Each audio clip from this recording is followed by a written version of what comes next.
and greetings, class. How are you guys doing today? My name's Anthony, and today I will be informing you about the remarkable and miraculous idea of personality types.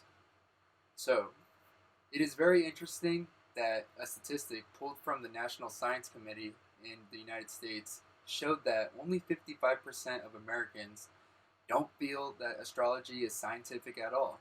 You would think it would be 80 to 90% because astrology is simply based on dubious claims. But we all know about astrology and is stuck together with us throughout time. There must be some truth to it.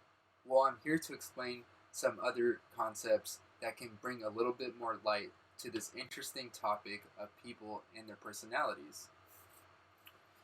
The truth is, most people know about these dichotomies, however, do not understand the language nor the knowledge on how to put it together and share it with the world. I feel that I am best to do this operation and share this knowledge with you because I have been studying typology for 10 years, and I enjoy it very much as both a passion and as a hobby. So, in the next few minutes, I will inform you about introverts versus extroverts. I will also inform you on my next point, informational metabolism. And for my third and last point, I will inform you on how this information is applied in the real world and how it could benefit you. So let's go ahead and begin with introverts and extroverts. So, according to a television interview of Dr. Carl Jung back in 1956, he stated that everyone is both extroverted and introverted, but as a rule, we tend to prefer one over the other.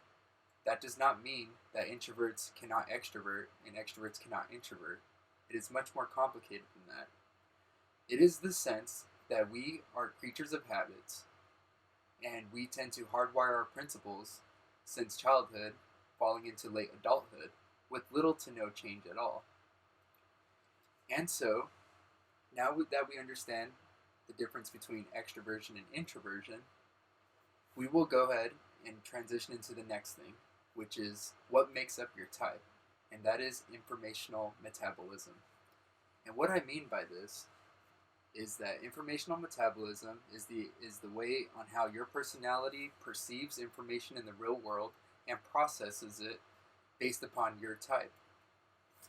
Let's take, for example, ENFP, an MBTI type. According to Frank James' YouTube channel, last updated January 20th, 2021, an ENFP is a person who is E, extroverted, N, intuitive, or takes in information and data through a big picture, abstract way,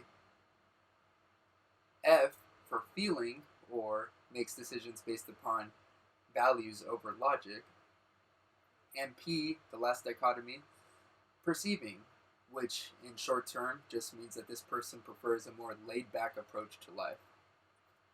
So, a word on each of the dichotomies. To find your type, you will have to first think of the first zone.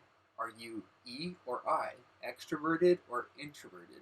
That means, according to Wikisocion, January 20th, 2021, this means that someone who is extroverted is more primarily concerned with the external world of objects and things and is oriented to the object, while the introvert is the exact opposite.